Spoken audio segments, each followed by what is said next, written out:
Olá, como vocês estão? Hoje iremos falar sobre TDAH. TDAH é um distúrbio que afeta de 3% a 5% das crianças em idade escolar e sua prevalência é maior entre os meninos. Dificuldade para manter o foco nas atividades propostas e agitação motora caracterizam a síndrome. Podem prejudicar o aproveitamento escolar e ser responsável por rótulos depreciativos que não correspondem ao potencial psicopedagógico dessas crianças. TDAH, a transtorno do déficit de atenção com hiperatividade, é um distúrbio neurobiológico crônico que se caracteriza por desatenção, desassossego e impulsividade. Esses sinais devem obrigatoriamente manifestar-se na infância, mas podem perdurar por toda a vida, se não forem devidamente reconhecidos e tratados. TDAH não é uma doença nova. Já foi descrita em meados do século XIX e sua frequência é igual em todo o mundo. De acordo com o DSM-IV, o Manual de Classificação das Doenças Mentais, a síndrome pode ser classificada em 3 tipos. Item TDAH com predomínio de sintomas de desatenção. Item TDAH com predomínio de sintomas de hiperatividade e impulsividade. Item TDAH combinado. Em todas as faixas etárias, portadores do transtorno estão sujeitos a desenvolver comorbidades, isto é, a desenvolver simultaneamente distúrbios psiquiátricos, como ansiedade e depressão. Na adolescência, o risco maior está no uso abusivo do álcool e de outras drogas. Causas: estudos apontam a predisposição genética e a ocorrência de alterações nos neurotransmissores, a dopamina e noradrenalina, que estabelecem as conexões entre os neuroníons na região frontal do cérebro como as principais causas do transtorno do déficit de atenção. Algumas pesquisas indicam que fatores ambientais e neurológicos podem estar envolvidos, mas ainda não há consenso sobre o assunto. Sintomas: desatenção, hiperatividade e comportamento impulsivo são sintomas do TDAH com reflexos negativos no convívio social e familiar, assim como no desempenho escolar ou profissional dos portadores do transtorno. Esses sintomas podem manifestar-se em diferentes graus de comprometimento e intensidade. Quando predomina a desatenção, os pacientes apresentam dificuldade maior de concentração, de organizar atividades, de seguir instruções, e podem saltar de uma tarefa inacabada para outra, sem nunca terminar aquilo que começaram.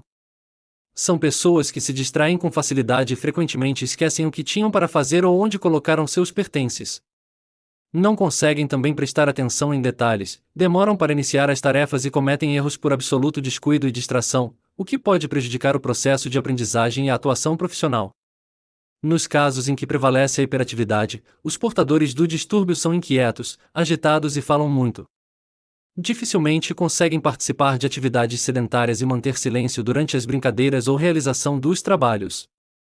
Se é a impulsividade que se destaca, os sinais mais marcantes são a impaciência, o agir sem pensar, a dificuldade para ouvir as perguntas até o fim, a precipitação para falar e a intromissão nos assuntos, conversas e atividades alheias. Na adolescência e na vida adulta, os sintomas de hiperatividade costumam ser menos evidentes, mas as outras dificuldades permanecem inalteradas e os prejuízos se acumulam no dia a dia com reflexos negativos sobre a autoestima. Diagnóstico: para efeito de diagnóstico, que é sempre clínico, os sintomas devem manifestar-se na infância, antes dos 7 anos, pelo menos em 2 ambientes diferentes, a casa, escola, lazer, trabalhos, durante 6 meses, no mínimo. Devem também ser responsáveis por desajustes e alterações comportamentais que dificultam o relacionamento e a performance dos portadores nas mais diversas situações. Via de regra, o problema fica claro nos primeiros anos de escola, apesar de estar presente desde o nascimento, e o diagnóstico deve ser feito por especialistas com base nos critérios estabelecidos pelo DSM-IV. Avaliações precipitadas podem dar origem a falsos positivos que demandam a indicação desnecessária de medicamentos. Tratamento: o tratamento varia de acordo à existência, ou não, de comorbidades ou de outras doenças associadas. Basicamente, consiste em psicoterapia e na prescrição de metilfenidato, a Ritalina, um medicamento psicoestimulante, e de antidepressivos. Crianças podem exigir os cuidados de equipe multidisciplinar, em função dos desajustes pedagógicos e comportamentais associados ao TDAH. Em geral, os efeitos benéficos da medicação aparecem em poucas semanas e as reações adversas, insônia, falta de apetite, dores abdominais e cefaleia, são leves e ocorrem no início do tratamento, enquanto o organismo não desenvolveu tolerância a essas drogas.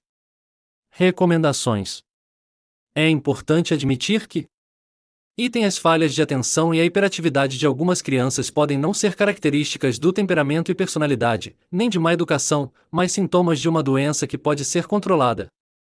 Item: não é má vontade, mas os portadores do transtorno realmente têm enorme dificuldade para organizar as atividades do dia a dia, manter horários e planejar o futuro. Item: a necessidade de desenvolver algumas técnicas para compensar as dificuldades próprias da TDAH, ao uso de agenda, lugar fixo para guardar os objetos, lembretes colocados em posições estratégicas e em quadros de avisos, lista de tarefas e dos compromissos diários e semanais, exige muito esforço e disciplina. Item: pais e professores devem manter-se informados sobre as características da doença e intervenções que podem ajudar os pacientes a superar suas limitações. Item: a psicoterapia pode representar um caminho eficaz para a recuperação da autoestima, quase sempre comprometida pelos sentimentos de fracasso e frustração provenientes das dificuldades de lidar com situações rotineiras. Importante: somente médicos e cirurgiões devidamente habilitados podem diagnosticar doenças, indicar tratamentos e receitar remédios. As informações disponíveis em Dicas em Saúde possuem apenas caráter educativo. Agradeço pela sua atenção.